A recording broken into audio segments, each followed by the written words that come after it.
लगातार चल रहा है कि कानून देश में कड़े बनाए जा रहे हैं, लेकिन भीड़ अनियंत्रित होकर के जिस तरह से लोगों को मारने का काम कर रही है, जिसे मॉब लिंचिंग कहते हैं। मेरे जनपद में, मेरे मंडल में 3 लोगों को छत्तीसगढ़ के अंदर मारा गया। मान्यवर उत्तर प्रदेश के अंदर, अलीगढ़ के अंदर इस प्रकार के भीड़ तंत्र ने एक व्यक्ति की हत्या की। मेरे यहाँ काष्ठ कला उद्योग है, पूरे विश्व के अंदर सहारनपुर का फर्नीचर जाना जाता है। हमारे यहाँ 1500 करोड़ का कारोबार होता था, लेकिन 1500 करोड़ का कारोबार घट करके 800 करोड़ पर आ गया। मान्यवर मेरे क्षेत्र में मां शाकुंभरी बहुत बड़ी सिद्धपीठ है।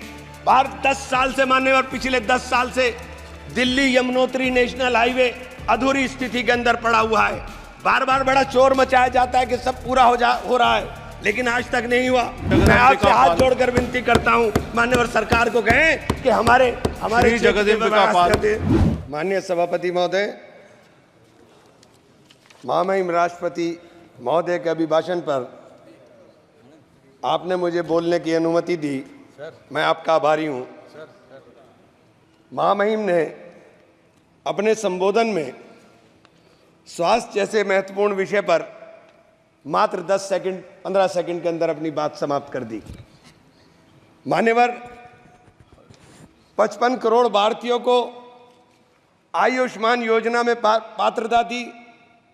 25,000 जन औषधि केंद्र खोले जा रहे हैं और 10 वर्ष से ऊपर के नागरिकों को भी प्रधानमंत्री आरोग्य योजना में पात्र बनाने का निर्णय लिया गया। लेकिन मान्यवर इसके साथ ही एक और बात जो बार बार कही जा रही है कि जिस परिवार के अंदर 6 यूनिट होंगी केवल उनका ही आयुष्मान कार्ड बनेगा। एक तरफ जनसंख्या नियंत्रण की बात होगी और दूसरी तरफ जिनके ज्यादा बच्चे होंगे केवल उनका ही आयुष्मान कार्ड बनने का काम होगा। आयुष्मान योजना के अंदर जब आप प्रगति का जश्न मनाते हुए इस चुनौती को भी स्वीकार करिए कि इस योजना में लगभग 34 करोड़ कार्ड जारी किए गए, जिनमें से 6.5 करोड़ 80 लाख लाभार्थियों को उपचार मिला। 55 करोड़ में से अभी भी 20-21 करोड़ के लोगों को कार्ड इस योजना के शुरू होने के 6 वर्ष 6 माह के बाद भी देश के अंदर नहीं मिल पाए। मान्यवर एक ही टेलीफोन नंबर के ऊपर जिस प्रकार से लाखों कार्ड, एक टेलीफोन नंबर के ऊपर लाखों 7.5 लाख आयुष्मान कार्ड बना दिए गए। ये मान्यवर सरकार ने ही पकड़ा है, ये मैंने नहीं, सरकार ने ही पकड़ा है, ये सरकार ने ही बताया है। एक ही नंबर के ऊपर ये एक योजना लोगों के भलाई के लिए, लोगों के अच्छाई के लिए ये योजना थी, लेकिन इस योजना की अंदर जो खामियां हैं मैं केवल उनके तरफ ध्यान दिलाने का काम कर रहा हूं।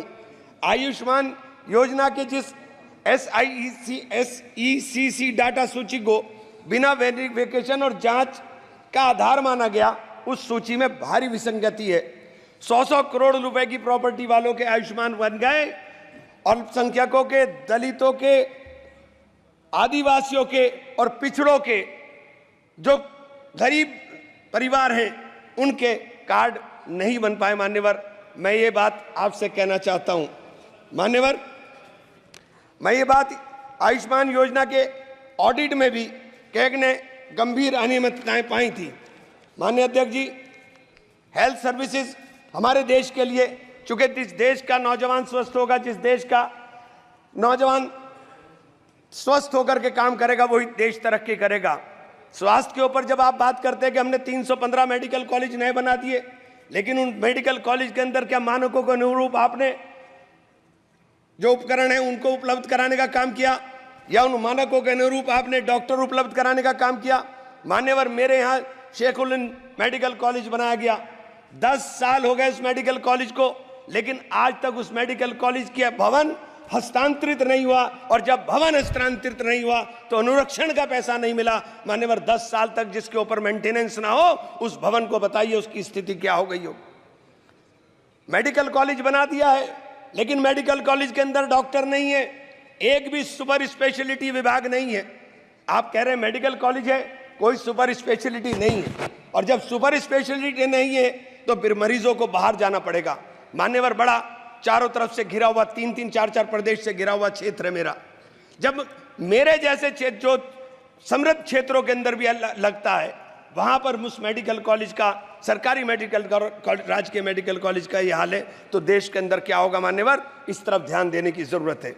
इसी प्रकार से आपने विश्वविद्यालय का है, विश्वविद्यालय मेरे मां शाकुंभरी विश्वविद्यालय खोला गया, 4 साल हो गए, लेकिन आज तक शैक्षणिक सत्र पूरा तरीके से स्टार्ट नहीं हो पाया मान्यवर। पूरी बिल्डिंग आज तक नहीं बन पाई मान्यवर, पूरा पैसा नहीं मिल पाया। आपके केंद्रीय विश्वविद्यालयों में जिस प्रकार के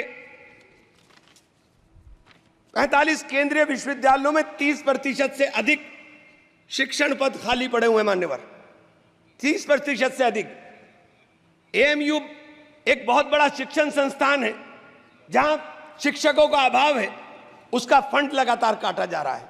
किशनगंज के अंदर उसकी जो ब्रांच थी, वो ब्रांच ऑलमोस्ट बंद होने के कगार पर आ गई मान्यवर। इन संस्थाओं से गरीबों के बच्चे पढ़कर निकल रहे हैं।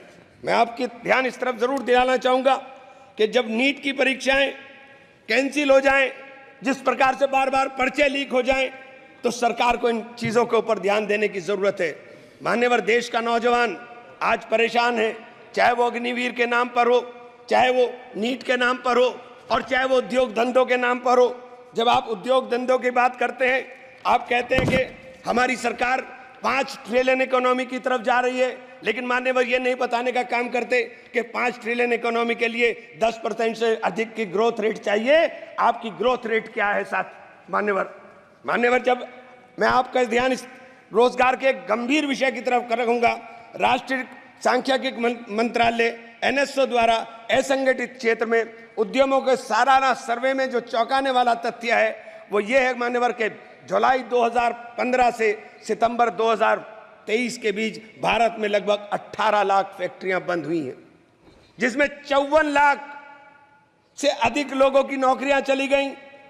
विनिर्माण क्षेत्र में असंगठित व्यक्तियों की संख्या 157 लाख से घटकर 178.2 रह गई, जो 9.3% गिरावट है मान्यवर। ये छोटी छोटी जो फैक्ट्री हैं, ये असंगठित क्षेत्र के उद्यम थे।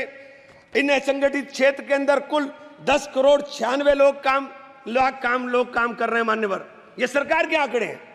मैं इसलिए ये बात कहना चाहता हूं कि जब आप 5 ट्रिलियन की बात करते हो, तो आपका निर्यात और आयात आपको देखना पड़ेगा कि आपके आयात के ऊपर निर्भरता कितनी हो गई है। निर्यात लगातार आपके देश के अंदर घट रहा है मान्यवर। मेरे यहाँ काष्ठ कला उद्योग है, पूरे विश्व के अंदर सहारनपुर का फर्नीचर जाना जाता है। हमारे यहाँ 1500 करोड़ का कारोबार होता था, लेकिन 1500 करोड़ का कारोबार घट करके 800 करोड़ पर आ गया मान्यवर। जब 800 करोड़ पर मेरे अकेले एक डिस्ट्रिक्ट के अंदर कारोबार आ रहा है मान्यवर, 650 जिले हैं इस देश के अंदर, 650 से जिलों से अंदर क्या स्थिति होगी। मेरे यहाँ दूसरा काम हौजरी का चल रहा था। हौजरी का भी पूरा का पूरा देश के अंदर हमारी यहाँ से सप्लाई होती है, लेकिन हौजरी के उद्योग के लिए हमारे यहाँ किसी प्रकार का कोई नहीं। अगर टेक्सटाइल पार्क मान्यवर, मेरी मेडन स्पीच है और आपसे अनुरोध है कि मुझे कम से कम 5 मिनट दे दे, कम से कम मान्यवर। टेक्सटाइल और गारमेंट पार्क हमारे यहाँ अगर बनाए जाएंगे तो इनमें 2.5 लाख लोग रोजगार के अंदर लगे हैं। इन लोगों को रोजगार मिलने का काम होगा। अगर इनको रोजगार मिलेगा मान्यवर, तो मैं ये कहना चाहता हूं, आप जो 5 ट्रिलियन का लक्ष्य लेकर चले हैं, जब तक नौजवान को रोजगार नहीं मिलेगा, जब तक आप उस लक्ष्य को प्राप्त नहीं कर सकते। आप बार बार मान्यवर लगातार चल रहा है कि कानून देश में कड़े बनाए जा रहे हैं, लेकिन भीड़ अनियंत्रित होकर के जिस तरह से लोगों को मारने का काम कर रही है, जिसे मॉब लिंचिंग कहते हैं। मेरे जनपद में, मेरे मंडल में 3 लोगों को छत्तीसगढ़ के अंदर मारा गया मान्यवर। उत्तर प्रदेश के अंदर, अलीगढ़ के अंदर इस प्रकार के भीड़ तंत्र ने एक व्यक्ति की हत्या की मान्यवर। आगरा के अंदर 2 लोगों ने आत्महत्या की, केवल पुलिस के उत्पीड़न से तंग आकर के मान्यवर। फिरोजाबाद के अंदर एक कैदी मारा गया, जो पुलिस सही सलामत उठा करके ले गई।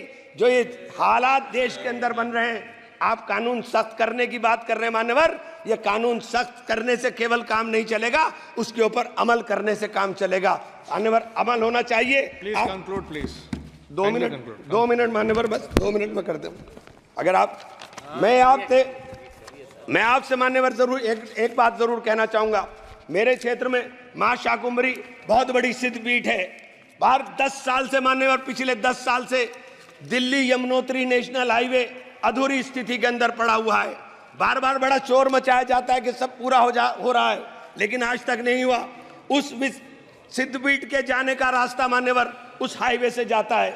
अगर मान्यवर इसी योजना के अंदर उसको शामिल कर लिया जाए कि हमारी सिद्धपीठ के ऊपर जाने वाले श्रद्धालुओं को रास्ता सही मिल जाए, तो मान्यवर लाखों लोग उधर जाने का काम करते हैं। मेरे शहर के अंदर, सहारनपुर शहर के अंदर मान्यवर एक एलिवेटेड हाईवे की आवश्यकता सबसे ज्यादा थी। मैंने आपके माध्यम से अनुरोध करना चाहता हूं कि हम लोग जीत कर आए हैं, लोगों ने बड़ी उम्मीदों के साथ जीता है। और मुझे तो कहा था रघुकुल रीत सदा चली आई, प्राण जाई पर वचन न जाई। जिन लोगों ने मुझसे वचन लेकर के जीत का वादा किया था मान्यवर, मेरी भी जिम्मेदारी है। मैं आपसे हाथ जोड़कर विनती करता हूं मान्यवर, सरकार को कहें कि हमारे धन्यवाद मान्यवर, आप लोग धन्यवाद।